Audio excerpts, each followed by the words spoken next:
Hi friends, మనస్మిత స్టోరీస్కి మీ అందరికీ స్వాగతం, సుస్వాగతం. హాయ్ ఫ్రెండ్స్, అందరూ ఏం చేస్తున్నారండి? అందరూ బాగున్నారా? ఇది ఓ బావ మరదళ్ళ కథ. ఈ బావ మరదళ్ళ జీవితంలో ఏం జరిగింది అనేదే ఈ కథా సారాంశం.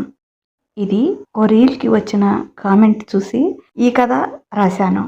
ఆ కామెంట్ చూసి నాకెందుకో బాధ అనిపించింది. ఆ రీల్ ఏంటో, ఆ కామెంట్ ఏంటో నేను లాస్ట్లో చెప్తాను. ఇప్పటికైతే కథ చదువుకుందాం. సరే, కథలోకి వెళ్దామా? బావ మరదళ్ళ కథ. శృతి, పవన్ బావ మరదళ్ళు, అన్నా చెల్లెళ్ళ పిల్లలు. ఇల్లు కూడా పక్కపక్కనే. శృతి పుట్టినప్పుడే పవన్కి పెళ్ళాం పుట్టింది అని డిక్లేర్ చేశారు పెద్దవాళ్ళు. అప్పుడు శృతికి తెలియకపోయినా నెల క్రితం 3వ సంవత్సరంలోకి అడుగుపెట్టిన పవన్ మాత్రం పెళ్ళాం అంటే ఏంటో తెలియకపోయినా తనకెంతో ఇష్టమైన బొమ్మలాగే శృతి కూడా ఇక తన సొంతం అనుకున్నాడు. అపురూపంగా తనకెంతో ఇష్టమైన బొమ్మలానే చూసుకునేవాడు కూడా. చిన్నప్పటి నుండి వాడి వయసుకు మించి ఆమెను ప్రతి విషయంలో కేర్ చేస్తూ శృతి బాధపడకుండా చూసుకునేవాడు. చిన్నపిల్లప్పుడు ఆకలి ఏడిస్తే అత్త మీద కోప్పడేవాడు. బుజ్జికి ఎందుకు పాలివ్వలేదు? తను ఏడుస్తుంది, నీ పని తర్వాత చేసుకో, ముందు వచ్చి పాలివ్వత్తా అని అత్త కొంగు పట్టుకొని లాక్కొచ్చేవాడు. ఒరే నాయనా, కొంచెం సేపు ఏడిస్తే మంచిదేరా, అది దానికి ఎక్సర్సైజ్ అని చెప్పింది పవన్ అత్త రాధిక. అబ్బే, మనవాడు వింటేనా? ముందు నువ్వు రా అత్త, బుజ్జి ఏడుస్తుంటే నాకు కూడా ఏడుపొస్తోంది అని తను కూడా ఏడ్చేవాడు. ఒరేయ్, నీ సంగీతం ఆపరా నాయనా అని రాధిక వచ్చి శృతికి పాలిచ్చి వెళ్ళేది. ఆ తర్వాత బుజ్జి ఆ బుల్లి బావతో కాసేపు ఆ ఊ అని కబుర్లు చెప్పి నిద్రపోయేది. బుజ్జి పక్కనే పడుకొని పవన్ కూడా నిద్రపోయేవాడు. కొంచెం పెద్దయ్యాక శృతి కూడా తనకి కావాల్సింది ఏదైనా సరే పవన్ దగ్గర మారాం చేసి ఏడ్చైనా సాధించుకోవటం అలవాటు చేసుకుంది. వయసు పెరిగే కొద్దీ వాళ్ళ స్నేహం కూడా పెరిగింది. ఇంట్లో, స్కూల్లో, తోటల్లో పిల్లలు ఆడుకునే దగ్గర ఎక్కడ చూసినా వీళ్ళిద్దరే చెట్టా పట్టాలేసుకొని తిరిగేవారు. ఓ శుభముహూర్తంలో శృతి చాపెక్కింది. చాలా ఘనంగా వేడుక జరిపించారు.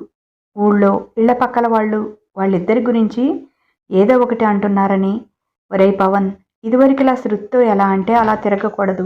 ఇంతకుముందు శృతి చిన్నపిల్ల, ఎలా తిరిగినా పర్వాలేదు. ఇప్పుడు తను పెద్దదయ్యింది కదా, అలా తిరగకూడదు నాన్న. మీరిద్దరూ అలా కలిసి తిరిగితే అందరూ పిచ్చి పిచ్చిగా మాట్లాడుకుంటారు. చదువు పూర్తయి నువ్వు జాబ్ తెచ్చుకున్నాక మీ ఇద్దరికీ పెళ్లి చేస్తాం. అప్పుడు మీరు ఎలా తిరిగినా మీ ఇష్టం. ఇంకా మీరు ఎక్కువగా చదువు మీద దృష్టి పెట్టాలి అని చెప్పింది రాధిక. ఇప్పుడు మేము బాగానే చదువుతున్నామత్తా. మా క్లాస్ ఫస్ట్ నేనే. బుజ్జి కూడా వాళ్ళ క్లాస్లో ఫస్ట్ వస్తుంది. మేము చిన్నప్పటి నుంచి కలిసే తిరుగుతున్నాం కదా, ఇప్పుడేమైంది అన్నాడు పవన్ బాధగా మొహం పెట్టి. అది కాదు నాన్న, బుజ్జి పెద్దదయ్యింది కదా, ఇలా మగపిల్లలతో తిరగకూడదు. మనది పల్లెటూరు కదా, రకరకాలుగా మాట్లాడుకుంటారు. ఇదివరకులా బజార్ల వెంట, తోటల వెంట, గుళ్ళు గోపురాల వెంట అలా తిరగకండి. బుజ్జిని ఎవరైనా తప్పుగా మాట్లాడితే నీకు ఇష్టమా అంది. లేదత్తా, అలా బుజ్జిని ఎవరు తప్పుగా మాట్లాడటానికి వీల్లేదు అన్నాడు పవన్. మరి నేను చెప్పిన మాట వింటావుగా అంది. సరే అత్తా, వింటాను అన్నాడు పవన్ దిగులుగా. బుజ్జికి దూరంగా ఎలా ఉండాలి అని ఆలోచించి అత్త దగ్గరికి వెళ్ళి, అత్త, బయటేనా, మేమింట్లో కూడా మాట్లాడుకోకూడదా అన్నాడు. మేనల్లుడి తలనిమిరి, ఓరి పిచ్చోడా, ఇంట్లో కూడా మాట్లాడుకోవద్దని ఎందుకంటాంరా? ఇంట్లో మామూలుగానే ఉండండి, బయట అందరిలో అలా తిరగవద్దు. నలుగురు 4 రకాలుగా మాట్లాడుకుంటారు అని చెప్పాను అని చెప్పింది రాధ. అయితే ఓకే అత్త అని హ్యాపీగా వెళ్ళిపోయాడు పవన్. అప్పటి నుంచి ఇద్దరూ కలిసి ఇదివరకులా స్కూల్కి వెళ్ళటం, బయట తిరగటం, ఆటలాడటం మానేశారు. ఇప్పుడు పవన్ ఇంటర్, శృతి 10th చివరిలోకి వచ్చారు. ఓ రోజు స్కూల్ నుంచి ఇంటికి వస్తున్న పవన్ని చెయ్యి పట్టుకొని తోట దగ్గరికి లాక్కెళ్ళింది. ఇదేంటి బుజ్జి, అత్త మనల్ని ఇలా తిరగొద్దు అని చెప్పింది కదా, నువ్వింటికి వెళ్ళు, ఎందుకు నన్ను ఇలా లాక్కొచ్చావు అన్నాడు. నీతో మాట్లాడకుండా నేను ఉండలేకపోతున్నాను బావా అంది పవన్ని గట్టిగా కౌగిలించుకొని. నాకు కూడా అలాగే ఉందిరా బుజ్జి, కానీ ఇంకేముంది, 4 years దాటితే నా డిగ్రీ పూర్తవుతుంది. ఆ తర్వాత నేను ఏదైనా జాబ్ చూసుకొని నిన్ను పెళ్లి చేసుకుంటాను. అప్పుడు హ్యాపీగా మనిద్దరం కలిసి ఒకే ఇంట్లోనే ఉండొచ్చు. అప్పుడు మనల్ని దూరంగా ఉండమనటానికి వీళ్ళకెవరికీ రైట్ లేదు అన్నాడు. ఇంకా 5 years నాటి సంగతి కదా బావా, అప్పటి వరకు ఎలా ఉండాలి? నువ్వు ఇంటర్ అయిపోతే సిటీకి వెళ్ళిపోతావుగా, అప్పుడు ఈ మాత్రం కూడా కనిపించవు అంది దిగులుగా శృతి. ప్రతివారం వస్తూ ఉంటానులేవే నీకోసం. నిన్ను చూడకుండా నేను మాత్రం ఉండగలనా అన్నాడు ఆమె తల నిమురుతూ. బావా, నీతో ఓ మాట చెప్పాలి. షెడ్లోకి వెళ్దాం పదా. ఇక్కడ మనల్ని ఎవరైనా చూస్తే ఎవరైనా అమ్మకు చెప్తారు. మళ్ళీ అమ్మ నన్ను తిడుతుంది అంది. ఏం పర్లేదులేవే, ఇక్కడే చెప్పు అని పవన్ అంటున్నా వినకుండా షెడ్లోకి వెళ్ళింది. అది అన్ని సౌకర్యాలతో ఉన్న గది. అక్కడ ఓ పక్కన గ్యాస్ పొయ్యి, టీ పెట్టుకోవడానికి గిన్నెలు, టీ పొడి, కాఫీ పొడి. అప్పుడప్పుడు నాన్న, మామ వాళ్ళ ఫ్రెండ్స్ అందరూ కలిసి పార్టీలు చేసుకుంటారు. మందులోకి మంచింకి చికెన్ ఫ్రై, మటన్ ఫ్రై వండించుకుంటారు. అక్కడ దానికి కావలసిన పాత్రలు, మసాలాలు, ఉప్పులు, కారాలు అన్నీ ఒక అలమరలో సర్ది ఉంటాయి. ఆ గది పెద్దది కావటంతో 4-5 నులక మంచాలు కూడా వేసుకున్నారు. తాగాక ఇంటికి వస్తే ఆడవాళ్లు అరుస్తారని అక్కడే పడుకుంటారు. ఆ షెడ్లోకి లాక్కొని వెళ్ళింది శృతి. సరే ఇక చెప్పు అన్నాడు పవన్ మంచం మీద కూర్చుంటూ. అతని పక్కనే కూర్చుంటూ, బావా, నేనొకటి అడుగుతాను, కాదనవుగా అంది బుజ్జి. ఏంట్రా బుజ్జి అది? నువ్వు అడిగింది నేనెప్పుడైనా కాదన్నానా? చెప్పు అన్నాడు. లేదు బావా, ఇప్పుడు కాదంటావేమో అని అంది. అస్సలనను. నా బుజ్జి అడిగితే నా ప్రాణాలైనా ఇస్తాను అన్నాడు. ప్రామిస్ అంది చెయ్యి చాపి. ప్రామిస్ అన్నాడు ఆమె చేతిలో చెయ్యి వేసి. ప్రామిస్ వేశావు, ఏమీ అనకూడదు అని పవన్ మొహాన్ని 2 చేతులతో పట్టుకొని అతని పెదవుల మీద ముద్దు పెట్టింది. శృతిని వెనక్కి తోసి, తప్పురా బుజ్జి, ఏంటిది అన్నాడు పవన్. అదుగో ఇప్పుడే ప్రామిస్ వేశావు, తప్పుతున్నావు. నాకు నీ ముద్దు కావాలి. ప్లీజ్ బావా, ముద్దు పెడతావా పెట్టవా అని మారాం చేసింది. తప్పురా బుజ్జి, ఎక్కడ నేర్చుకున్నావు ఇలాంటివి అన్నాడు కోపంగా పవన్. తప్పేం కాదు, మనిద్దరం కాబోయే మొగుడు పెళ్ళాలమే కదా, అందుకే తప్పు కాదు. నాకు ప్రామిస్ చేసావు, నువ్వు ప్రామిస్ తప్పి నేను చచ్చిపోయేలా చేస్తావా అంది. ప్లీజ్ బుజ్జి, ఇంకెప్పుడు ఇలాంటి పిచ్చి మాటలు అనకు అన్నాడు. అయితే కిస్ చేయి బావా. నిన్న మా ఫ్రెండ్ ఇంట్లో టీవీలో మూవీ పెట్టుకొని చూశాం. అందులో హీరో హీరోయిన్స్ ఇలాగే కిస్ చేసుకున్నారు. చూడటానికే భలే ఉంది. ఇలాంటివి ఇంకెవరిని అడుగుతాను, నిన్ను తప్ప. ప్లీజ్ బావా, ఒక్కసారి అది ఎలా ఉంటుందో తెలిస్తే ఇంకెప్పుడు అడగను. ప్లీజ్ బావా అని బతిమాలింది. చిన్నారి బుజ్జి మరదలి మాట కాదనలేక ఆమె మొహాన్ని దోసిట్లోకి తీసుకొని లేత గులాబీ రంగులో మెరిసిపోతున్న శృతి పెదవుల్ని తన పెదవులతో జత చేశాడు. అతనికి తెలియదు ముద్దు ఎలా పెట్టాలో. కానీ చేపకి ఈత, పక్షికి ఎగరటం ఎవరూ నేర్పే పని లేదుగా. మూవీలో ముద్దు సీన్ చూసిన అనుభవం అంతా బావ మీద చూపెడుతోంది శృతి. ఆమె కంటే 3 ఏళ్లు పెద్దవాడైన పవన్కి స్వీయ అనుభవం లేకపోయినా సినిమాల్లో చూసిన అనుభవంతో, మరదలి అతి సహకారంతో, ఆమె మీద ఉన్న ఇష్టంతో చెలరేగిపోయాడు. పెదవులు ఊసులాడుకుంటున్నాయి. నాలుకలు పెనవేసుకొని వారిలో విరహాగ్నిని పెంచుతున్నాయి. 15 గంట సేపు వారి ముద్దు అలాగే కొనసాగింది. తొలి ముద్దులోని తీయదనం వారి మనసులకు తాకి వారిని విడివడనీయటం లేదు. వారి శరీరం కోరికల సెగతో కాలిపోతోంది. శృతి ఎప్పుడు తీసేసిందో పవన్ షర్టు బటన్స్ తీసేసింది. బావా బావా అంటూ అతని ఒళ్ళంతా ముద్దులు పెడుతూ మరింతగా రెచ్చగొడుతోంది. తప్పు శృతి, ఇలా చేయకూడదు అంటున్నాడు. కానీ శృతి చేసే పనులకి కంట్రోల్ తప్పుతోంది అతని శరీరం. ప్లీజ్ బుజ్జి, వద్దే, వదిలే, ఇలా చేయకూడదు. మనం ఇంకా చిన్నపిల్లలం, పెద్దవాళ్లకు తెలిస్తే చాలా బాధపడతారు అంటుంటే, ఏం చిన్నపిల్లలం కాదు, నేను పెద్ద మనిషి 2 ఇయర్స్ దాటిపోయింది. నా ఫ్రెండ్స్ ఇద్దరికి పెళ్ళిళ్ళు కూడా అయిపోయాయి ఈ మధ్యనే. వాళ్లే చెప్పారు ఇలా చేస్తే భలే ఉంటుందని అని చెప్పింది సిగ్గుపడుతూ. వాళ్ళకి పెళ్ళయింది కాబట్టి పర్లేదు, మనకి కాలేదు కదా అన్నాడు పవన్. మనకి కూడా అవుతుంది కదా బావా, అప్పటి వరకు ఈ ఎంజాయ్మెంట్ ఎందుకు మిస్ అవ్వాలి? ప్లీజ్ బావా, చూడు నా ఒళ్ళంతా ఎలా కాలిపోతుందో. ఎలాగో అయిపోతుంది. నువ్వే ఏదో ఒకటి చేయాలి, లేకపోతే చచ్చిపోతానేమో నేను. నాకు లోపలంతా ఏదోలా అవుతోంది. నీకు లేదా అలాగా అంటూ తన షర్టు తీసేసి అవతలికి పడేసింది. అప్పుడప్పుడే యవనంలోకి వస్తున్న ఆమె యథాందాలను చూసి నోరు తెరుచుకొని అలాగే చూస్తుండిపోయాడు పవన్. శృతి అతని మొహాన్ని తన ఎదకేసి గట్టిగా అదుముకుంది. ఒక్కసారిగా మైండ్ బ్లాంక్ అయ్యింది అతనికి. తనలో నరాలు చిట్లిపోతాయేమో అనిపించింది. అతన్ని మంచం మీదకి నెట్టి అతని మీద పడుకొని గట్టిగా కౌగిలించుకొని అటూ ఇటూ పొర్లింది. పవన్లో కూడా ఉద్రేకం కట్టలు తెంచుకుంది. శృతి బావని ఒళ్ళంతా ముద్దులు పెడుతూ ఎంతగా రెచ్చగొట్టాలో అంతగా రెచ్చగొట్టింది. పవన్లో కూడా విచక్షణ నశించింది. ఇద్దరూ ఎప్పుడు మ్యూట్గా మారిపోయారో వారికే తెలియదు. ఆవేశంగా ఒకరిలో ఒకరు కలిసిపోయారు. బాధగా ఉన్నా తనకిష్టమైంది తను కోరుకున్నది కనుక కాసేపు బాధని పంటి బిగువున ఓర్చుకుంది. ఫ్రెండ్స్ ముందే చెప్పారు, ఫస్ట్లో కొంచెం పెయిన్ ఉంటుంది, ఆ తర్వాత స్వర్గం కనపడుతుంది అని చెప్పారు. శృతికి కూడా అలాగే ఉంది. ముందు భరించలేని పెయిన్గా అనిపించింది. ఆ తర్వాత నొప్పి స్థానంలో తీయని సుఖం ఒళ్ళంతా పాకింది. తన విరిసి విరియని యవ్వనాన్ని తన ప్రియమైన బావకి ఇష్టంగా అర్పించింది. అలసిన శరీరాలు హాయిగా సేద తీరుతుంటే పవన్ అప్పుడు ఈ లోకంలోకి వచ్చాడు. ఛీ, అది రెచ్చగొడితే మాత్రం తనకి బుద్ధి ఉండొద్దు, ఇలా ఎలా చేశాడు అసలు తను అనుకున్నాడు. మనం చేసింది ఎంత తప్పో తెలుసా బుజ్జి నీకు? చా, అమ్మకి అత్తకి తెలిస్తే ఏమవుతుందో తెలుసా అన్నాడు. కొంపతీసి ఇప్పుడు నువ్వు వెళ్ళి చెప్తావా ఏంటి బావా అంది పవన్ని తన మీదకి లాక్కుంటూ.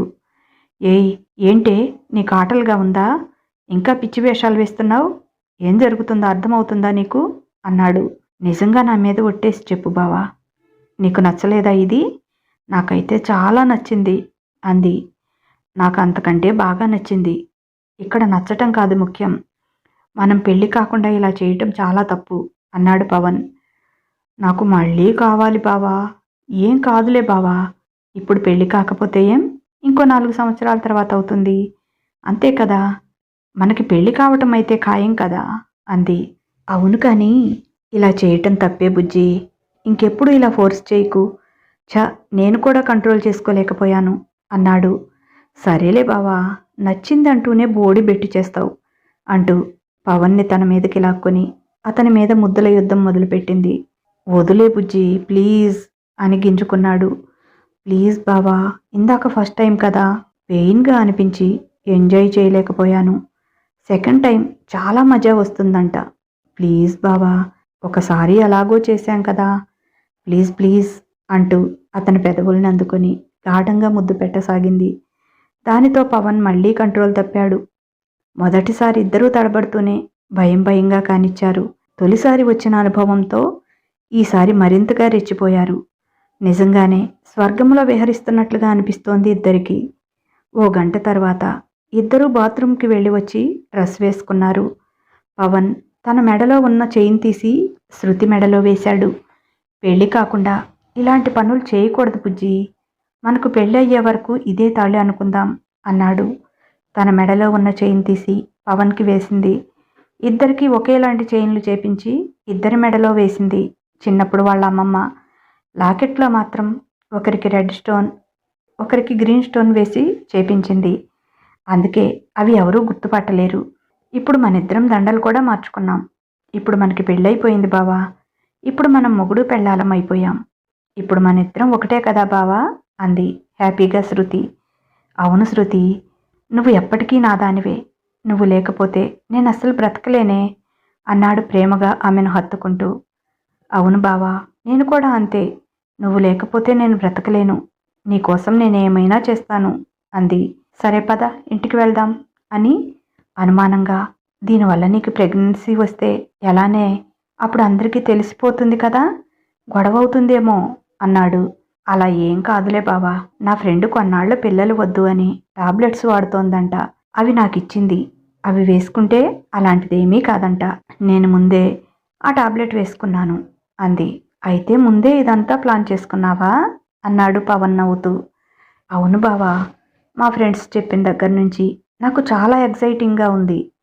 ఎలాగా అని అనుకుంటుంటే మా ఫ్రెండ్ చెప్పింది, నీకేమే మీ బావ ఉన్నాడు కదా, ఎలాగో నీ కాబోయే మొగుడే కదా, అతనితో కమిట్ అయితే నష్టమేం లేదు అంది. నాకు కూడా నిజమే కదా అనిపించింది. ఏం బావా, నిజం చెప్పు, నీకు హ్యాపీగా లేదా, నీకు నచ్చలేదా అంది. చాలా హ్యాపీగా ఉందిరా, చాలా నచ్చింది, కానీ మనకింకా ఆ ఏజ్ రాలేదు, మనం ఇంకా చిన్నపిల్లలం, మనకి పెళ్ళి కూడా కాలేదు, లైఫ్లో స్థిరపడి పెళ్లి చేసుకున్నాక ఇలాంటివి ఇంకా బాగుంటాయి, ఇప్పట్లా భయం భయంగా ఏదో తప్పు చేస్తున్నాం అన్నట్లుగా కాకుండా ఇంకా బాగా ఎంజాయ్ చేయొచ్చు, అందుకే అప్పటిదాకా మళ్ళీ అడగకే ఇలా కావాలని. నువ్వు అడిగితే నేనేదీ కాదనలేను, నీకు తెలుసుగా అన్నాడు. నవ్వింది శృతి. అతనికి ఏం సమాధానం చెప్పలేదు. సరే పోదాం పద బావా, ఇంట్లో అమ్మ వాళ్ళు చూస్తూ ఉంటారేమో మన కోసం అంది. పొలాలు దాటే వరకు ఇద్దరూ కలిసి వచ్చి, ఇద్దరం కలిసి వద్దులే, నువ్వు ముందు వెళ్ళు, తర్వాత నేను వస్తాను అన్నాడు పవన్. ఇద్దరికీ ఎగ్జామ్స్ పూర్తయ్యాయి. ఇద్దరికీ సమ్మర్ హాలిడేస్ వచ్చాయి. ఈలోపు శృతి ఒత్తిడితో మరో 4 సార్లు వాళ్ళు కలిశారు. 2 సార్లు షెడ్డులో, మరో 2 సార్లు అందరూ నిద్రపోయాక వాళ్ళ డాబాపైకి రమ్మని మెసేజ్ చేసేది శృతి. వద్దు వద్దనుకుంటూనే వెళ్ళేవాడు పవన్. ఆ తర్వాత పవన్ అగ్రికల్చర్ బీఎస్సీలో సీట్ రావడంతో చదువు కోసం సిటీ వెళ్ళిపోయాడు. ఇంటర్ వరకు ఆ ఊర్లోనే ఉండటంతో శృతి అక్కడే ఉండిపోయింది. కానీ హాలిడేస్కి ఇంటికి వచ్చినప్పుడు మాత్రం బావని వదిలేది కాదు. పగలంతా ఎవరికి అనుమానం రాకుండా మామూలుగానే ఉండేవాళ్ళు. నైట్కి డాబా పైకి రమ్మని మెసేజ్ పెట్టేది. హాలిడేస్ అన్ని రోజులు ఫుల్గా ఎంజాయ్ చేసేవాళ్ళు. పవన్ వద్దన్నా వినిపించుకునేది కాదు. తన మెడలో చైన్ చూపించి, మనిద్దరికీ పెళ్ళైపోయింది బావా, నీకెందుకు ఇంకా అనుమానం, కొంపతీసి నన్ను కాకుండా వేరే అమ్మాయిని పెళ్లి చేసుకుంటావా ఏంటి అనేది. ఛీ, ఏం మాటలే అవి, నువ్వు లేకుండా నేను అసలు బ్రతకగలనా అని ఆమెను గాఢంగా హక్ చేసుకునేవాడు. శృతికి కావాల్సింది కూడా అదే. అతనిని ప్రొవోక్ చేసి తన వాడిని చేసుకునేది. ఇంటర్ అయ్యాక శృతి కూడా బీటెక్లో చేరటానికి సిటీకి చేరింది. ఆ 2 సంవత్సరాలు ఫుల్గా ఎంజాయ్ చేశారిద్దరూ. ఆ తర్వాత అతన్ని జాబ్కి వెళ్ళనివ్వకుండా పోస్ట్ గ్రాడ్యుయేషన్ జాయిన్ అవ్వమంది. పవన్ కూడా అగ్రికల్చర్ ఎంఎస్సీలో జాయిన్ అయ్యాడు. ఆ 2 ఏళ్ళు కూడా ఫుల్గా ఎంజాయ్ చేశారు. అలాగని చదువులో ఎలాంటి అశ్రద్ధ చూపలేదు. పీజీ చేసేటప్పుడు ఓ లెక్చరర్ పవన్ని బాగా ప్రభావితం చేశాడు. మీరు ఈ చదువు చదువుకొని కూడా ఉద్యోగాలు చేసుకుంటే ఉపయోగం ఏముంది? కనీసం పల్లెటూరి వాళ్ళైనా ఈ చదువుని ఉపయోగించి కొత్త పద్ధతుల్లో వ్యవసాయం చేసి తోటి రైతులకి అవి నేర్పించి మన దేశాన్ని వ్యవసాయ రంగంలో ముందుకు తీసుకువెళ్తే ఉపయోగం ఉంటుంది కానీ అని ఎప్పుడూ లెక్చరిస్తూ ఉండేవారు. ముందు నుంచి అదే అభిప్రాయంతో ఉన్న పవన్ ఆ మాటలకి బాగా ప్రభావితమయ్యాడు. సార్, నాది పల్లెటూరే, మాకు చాలా పొలాలు కూడా ఉన్నాయి. నేను మీరు చెప్పినట్లుగానే వ్యవసాయాన్ని వృత్తిగా స్వీకరిస్తాను. నేను ఇంతవరకు చదువుకున్న నాలెడ్జ్ని నా ఎదుగుదలకే కాక నా చుట్టూ ఉన్న రైతుల ఎదుగుదలకు కూడా ఉపయోగపడేలా చేస్తాను అన్నాడు. దానితో చుట్టూ ఉన్న వాళ్ళందరూ చప్పట్లు కొట్టారు. పవన్ని చూసి ప్రభావితమైన మరొక 4 స్టూడెంట్స్ కూడా అదే మాట చెప్పారు. ఆ లెక్చరర్ చాలా సంతోషపడ్డాడు. పవన్ తన వాళ్ళందరికీ దగ్గరగా తన ఊర్లోనే వ్యవసాయం చేయాలని గట్టిగా నిర్ణయం చేసుకున్నాడు. బీటెక్లో క్యాంపస్ సెలక్షన్స్లో బెంగళూరులో జాబ్ వచ్చింది శృతికి. తన నిర్ణయం చెప్పాడు పవన్. అదేంటి బావా, ఇంత చదువు చదివి చదువురాని నాన్న మామయ్యల్లాగా నువ్వు కూడా వ్యవసాయం చేసుకుంటానంటావేంటి? వద్దు బావా, ఎక్కడైనా జాబ్లో చేరు అంది. లేదు శృతి, నాకు ఈ ఆలోచన మొదటి నుంచి ఉంది. మన ఊరు, మన వాళ్ళు, అందరి మధ్య మనం ఉండొచ్చు, అంతకంటే సంతోషం ఏముంటుంది? నేను ఎక్కడో ల్యాబ్లో కూర్చొని 4 వంగడాలు కనిపెట్టి ఏదో సాధించాను అనుకునే కంటే నా ప్రజ్ఞనంతా ఉపయోగించి మన ఊర్లో అందరికీ ఉపయోగపడేటట్లు చేస్తే అది ఇంకా గర్వకారణం కదా.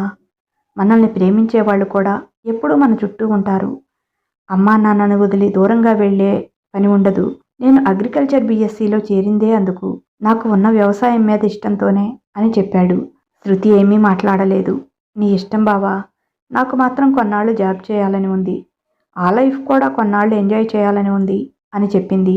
ప్లీజే బుజ్జి, వద్దు, మనకి ఆస్తులకేమీ తక్కువ లేదు. నువ్వు కష్టపడి జాబ్ చేసి సంపాదించాల్సిన అవసరం కూడా లేదు. చక్కగా ఇంట్లో ఉండు, హ్యాపీగా ఎంజాయ్ చేయి. ఇప్పటికే మనిద్దరం చాలా సంవత్సరాలుగా పెళ్ళైన వాళ్ళలాగే ఉంటున్నాం. ఇప్పటికైనా మన వాళ్ళందరి మధ్య నిజంగా పెళ్లి చేసుకుందాం అన్నాడు పవన్. ఏమీ మాట్లాడలేదు శృతి. తన నిర్ణయం మార్చుకుంది అనుకున్నాడు పవన్. కానీ శృతి చెప్పా పెట్టకుండా బెంగళూరు వెళ్ళిపోయింది. తను మాత్రం ఇంటికి వెళ్ళి తల్లిదండ్రులకి అత్తామామకి తన నిర్ణయం చెప్పాడు. తమ బిడ్డలు తమ కళ్ళ ముందే ఉంటాము అంటే వాళ్ళకి మాత్రం కావలసిందేముంది? సరేరా, నువ్వు నీ ఇష్టం వచ్చినట్లు చెయ్యి, 1-2 సంవత్సరాలు చూడు, నీకు సెట్ అవుతుందనుకుంటే ఓకే, లేకపోతే అప్పుడే నువ్వేదైనా జాబ్ చూసుకుందువు అన్నాడు అతని తండ్రి. మరి శృతి జాబ్ అని వెళ్ళింది కదరా అంది రాధ. పోనీలే అత్త, తన ఇష్టాలు కూడా కొన్ని ఉంటాయి కదా, కొన్నాళ్ళు ఆ లైఫ్ కూడా ఎంజాయ్ చేసి వస్తుంది. తను మా పెళ్లి తర్వాత కూడా జాబ్ చేసినా నాకేం అభ్యంతరం లేదు అన్నాడు. నువ్వు బంగారం రా అని మురుసుకుంది రాధ. బెంగుళూరు వెళ్ళాక శృతి ఇంటికి రావటం బాగా తగ్గించింది. పవన్కి కాల్ కూడా చేయటం లేదు. ఎప్పుడైనా పవన్ చేసినా హడావుడిగా 4 మాటలు మాట్లాడి వర్క్ ఉంది బావా, తర్వాత చేస్తాను అని పెట్టేసేది. కానీ మళ్ళీ ఫోన్ చేసే వరకు చేసేది కాదు. రాధ ఎన్నోసార్లు అడిగితే కానీ ఇంటికి వచ్చేది కాదు. వచ్చినా ఒకరోజు ఉండి వెళ్ళిపోయేది. పవన్తో అంటి ముట్టనట్లుగా మాట్లాడేది. అతన్ని డాబాపైకి రమ్మని మెసేజ్ చేయటం కానీ, పొలంలో ఉన్నప్పుడు ఫోన్ చేయటం కానీ ఏమీ చేయలేదు. ఉండపట్టలేక పవనే శృతికి మెసేజ్ పెట్టాడు. అందరూ నిద్రపోయాక పైకి రా బుజ్జి, నీతో మాట్లాడాలి అని.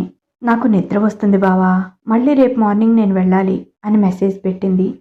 ఆ విషయం నాకు తెలుసు, నువ్వు పైకి వస్తావా, నన్ను నీ రూమ్కి రమ్మంటావా అని మెసేజ్ పెట్టాడు. ఇక తప్పక లేచి పైకి వెళ్ళింది. పైకి వచ్చిన శృతిని గట్టిగా కౌగిలించుకొని, ఏంటే బుజ్జి, నా మీద కోపం వచ్చిందా? నాకు అసలు కనీసం ఫోన్ కూడా చేయటం లేదు, నేను చేసినా మాట్లాడటం లేదు, ఎందుకని అంత కోపం వచ్చింది నా బుజ్జికి నా మీద అన్నాడు ముద్దుగా ఆమె బొగ్గలు పట్టుకొని లాగుతూ.